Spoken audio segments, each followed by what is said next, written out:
Welcome to the Industrial Talk Podcast with Scott McKenzie. Scott is a passionate industry professional dedicated to transferring cutting-edge, industry-focused innovations and trends while highlighting the men and women who keep the world moving. So put on your hard hat, grab your work boots, and let's go. All right, once again, thank you very much for joining Industrial Talk, and thank you for your continued support of this platform that celebrates industry professionals all around the world, because you are bold, yes, brave, yes, you dare greatly, absolutely. You're collaborating, you're solving problems, and you're making the world a better place. That's why we celebrate you on this podcast, because you are worthy of celebration. And we are on site right now at the Q1 OMG meeting. It's not a conference. It's a collection of people that want to solve problems and make our lives better. That's why we're here, because we need to be able to highlight that. All right. 2 individuals in the hot seat. Now, I've already given the 411 that if I mispronounce any of the names, they just call me out, and, you know, it's a common problem. First one, Whynde. That's right. Whynde. How do you say your last name? Whynde Kuehn. Kuehn? Kuehn. Oh, gosh. And I got you, William Ulrich. Yes. Or Bill, a.k.a. Bill. Bill. All right. Let's get cracking. First day. How long have you been with OMG and all the stuff that's going on there? Anyway, I've been an OMG member since 2002. Holy shnikey. And we co-founded the Guild in 2010. there you go, man.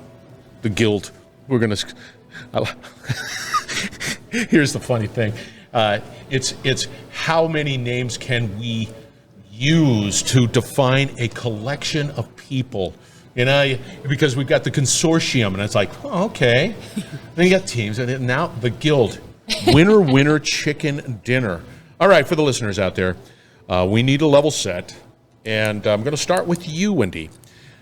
Give us a little background on who you are, your professional background, and why you're such a skilled individual. Well, I'm a longtime business architecture practitioner, thought leader, educator, have practiced the discipline from just about every angle you can imagine, but with a focus on leveraging business architecture for strategy execution and transformation. All right. Boomerang to you, Bill. Give us a little background.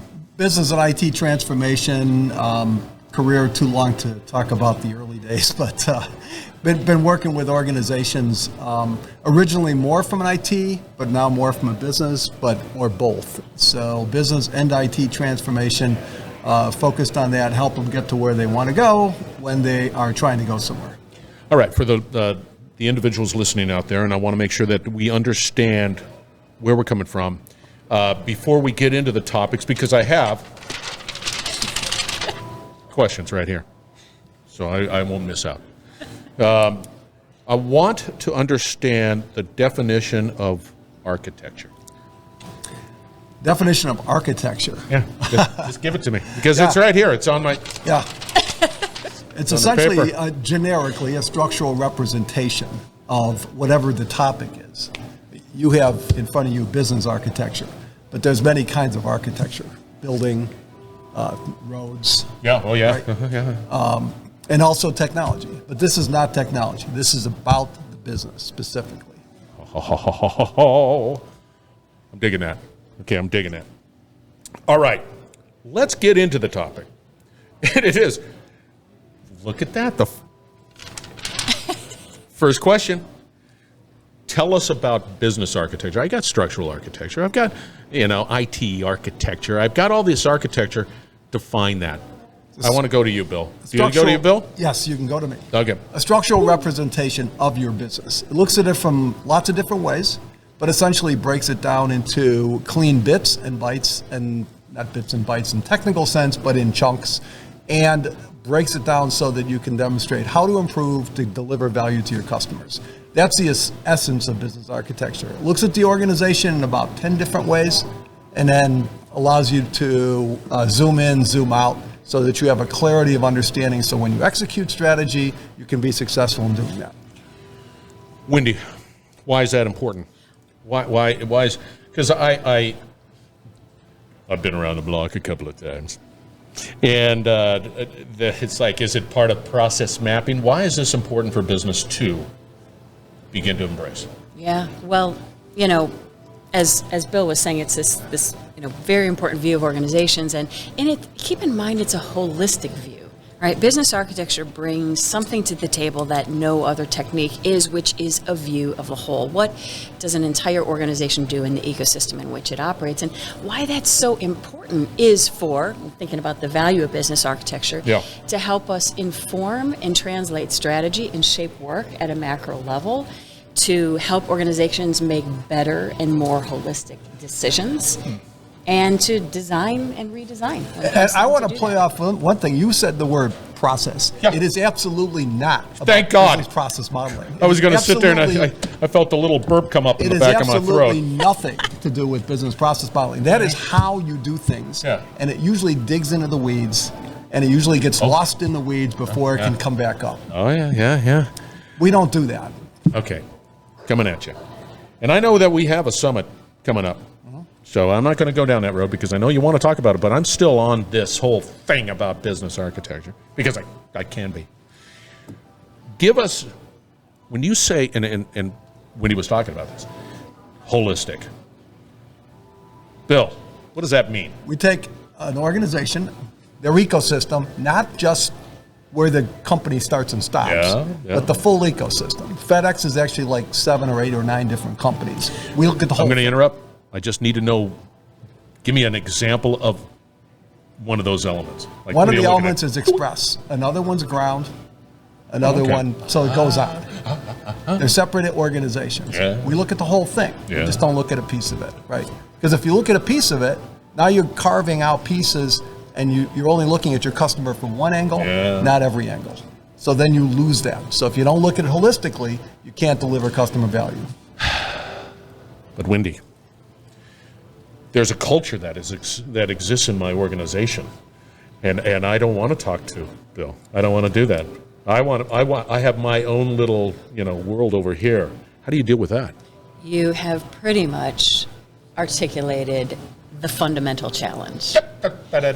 Yeah, so what that means is, what we're talking about is about more than just the business architecture. It's about shifting the way organizations think and work and their culture, because you're right, they're often very siloed, but we try to help people understand the enterprise and think enterprise and make decisions for the enterprise. And that happens drip by drip over time, but it's usually helping people to see the value and see how that helps them, and to really think with a bigger why that's greater than themselves. Yeah, it's always about people. It's always about people. The technology and it's all out there. It's it. The solution exists. It just gets down to people, and then those people leave, and then they go to other places, and it's never a static situation. But is it needed? Yes. Bill, to you. The situation people don't realize when they start this is what Whynde said. Yeah. They don't realize that you need to actually undergo a fundamental cultural shift to take advantage of this discipline. It's huge. And they don't get it. And when they find that out, that's usually when they want to stop. Yes. And it's a huge issue. It's a huge issue. So with that said, okay, so we got this. We're talking about this organization, this Innovative Summit. So let's dovetail into that. We've got this. What are we going to see at this Innovation Summit? I'll start. We got 3 days, and different from what the Guild does with Business Architecture Guild, that is, with master classes or master things like that. This is purely case studies. We have companies coming from all over the place who are speaking. We've got some virtual speakers out of South Africa and Europe and Australia. We've got people coming in to speak, but they're basically companies who are using business architecture to some degree of value. And so they're quantifying it. They're saying, quantifying it. We were here. This is our as is. We're down here, over here in this 2B, and we did this holistic approach. And look at us. There's a lot of it. We took this journey and we fell down 10 times on the way, and we got back up and we kept on going. So there's a lot of that as well. See, I like that. I like that a lot. So with that Innovation Summit, we've got the Business Architecture Guild. These are 2 co-founders. Got it right here on my paper. And When is this Innovation Summit? It is this week. It's right here? It's right here this week. Where would the... Tuesday, Wednesday, and Thursday. Oh, what? I missed the memo? I did. did. I missed the email. They did. That's why we're here. I thought it was just a... And How about that? back when we started doing this 11 years ago, people would come in and they'd be walking in day one and they'd hear these stories and they say, I don't have any baseline. I don't have an understanding. Yeah, you don't. So they asked for, could you do something the day before the summit? So Whynde and I this afternoon are doing what we call our primer. We'll dip your toe in the water just enough so that you don't feel uncomfortable when you walk into the summit tomorrow morning. And I also want to say, this summit has become a really special thing. As Bill said, we're on our 11th annual year. Right? And it's this special place where people come together around a common frame of reference. They're people who, they're very altruistic in certain ways. They're really amazing about helping the community, helping their organizations. As Bill said, it's all practical talks about people who have actually done this work. I think it's vital. I think, from my perspective, there's a lot of elements. Don't get me wrong. If I was Scott Sixpack and I want to hear about the benefits associated with this ecosystem, this holistic view of my organization, and pulling it all together, and ramping it up, and throw a blower here and a turbocharger there, and all of that good stuff. I just need to see it in action, or I need to see elements of it. You don't want vendors telling you, you Nope. don't want consultants telling you, and you don't want analysts telling you. You want to hear it from the people doing the work. So how do you define success? You're here, this is the 11th year. I'm interested in, how do I find out more? What do I do to find out more? And, at least begin that research. Where do I go? Well, you can join the Business Architecture Guild. It's $125 a year and all the content's free.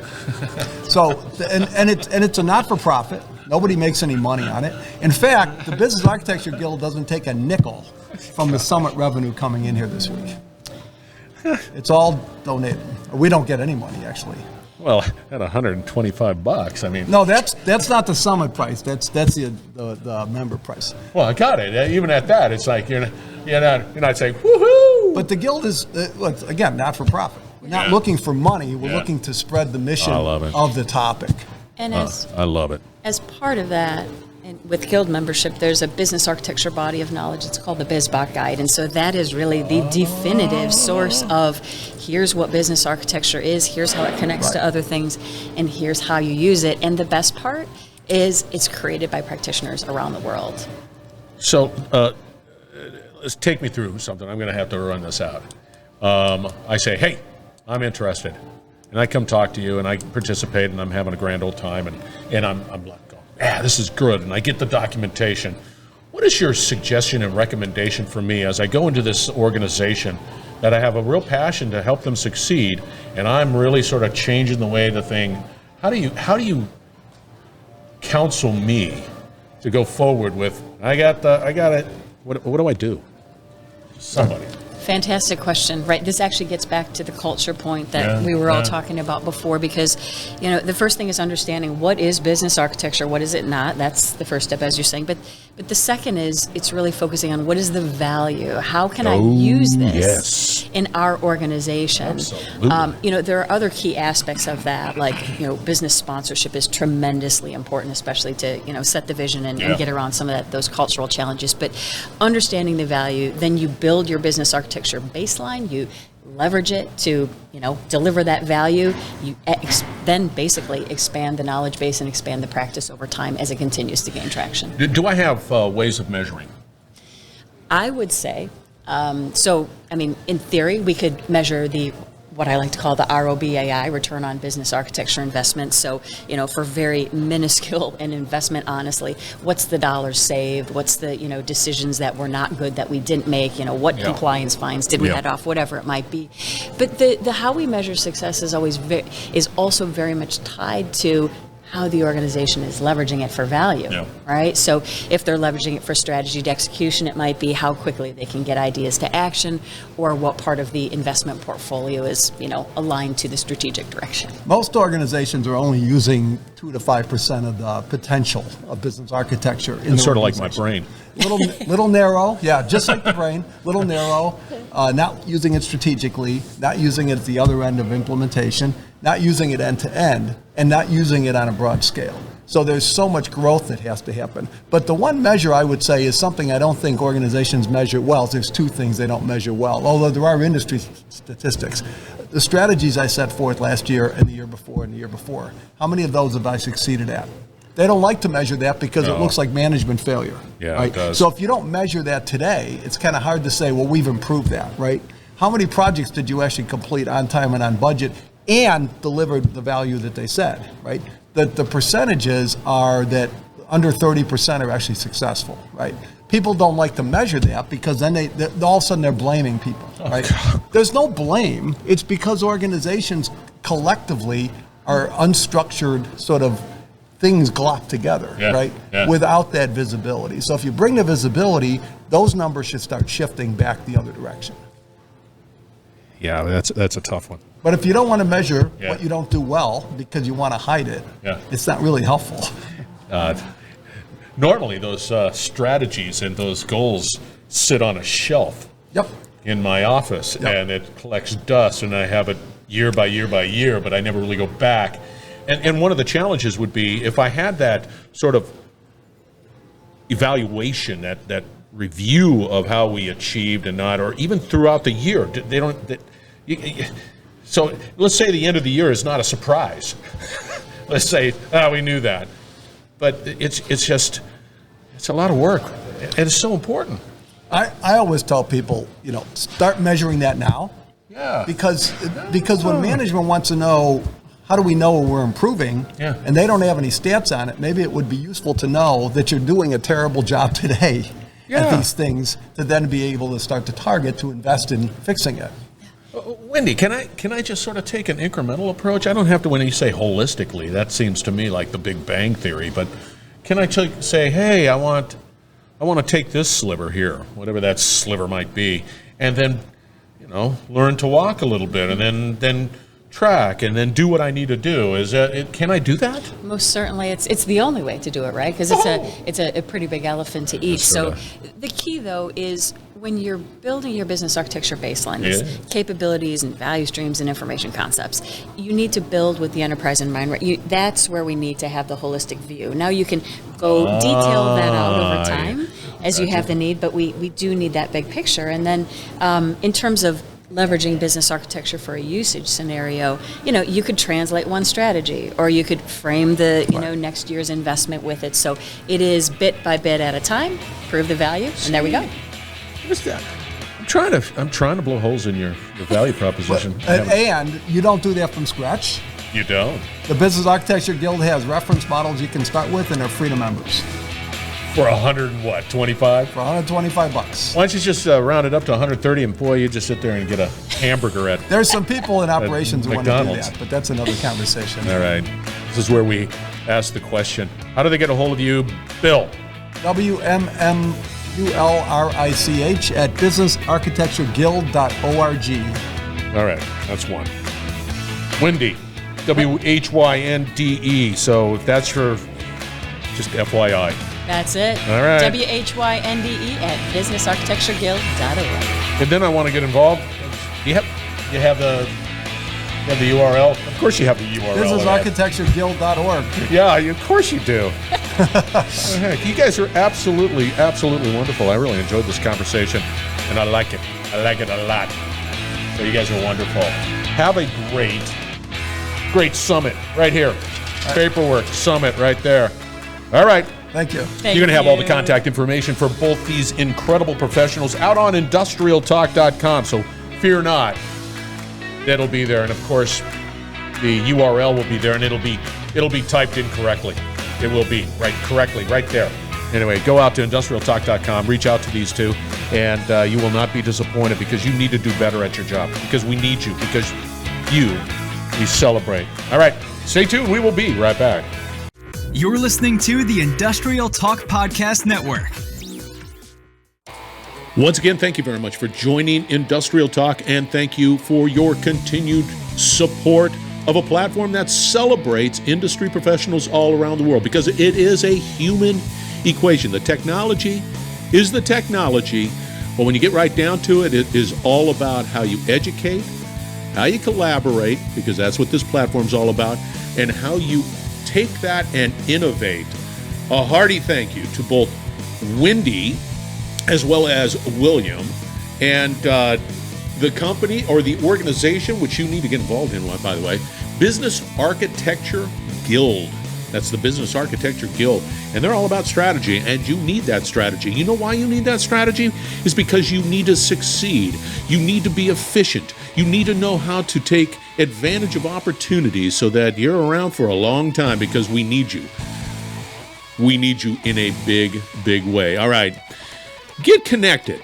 I want you to get connected with OMG, omg.org. Go out to their website. And the reason you want to do that is because that's a collection of individuals that are truly focused on solving problems, debating, and doing it in a way that just helps everybody succeed. And again, I'm back down to succeed. Okay?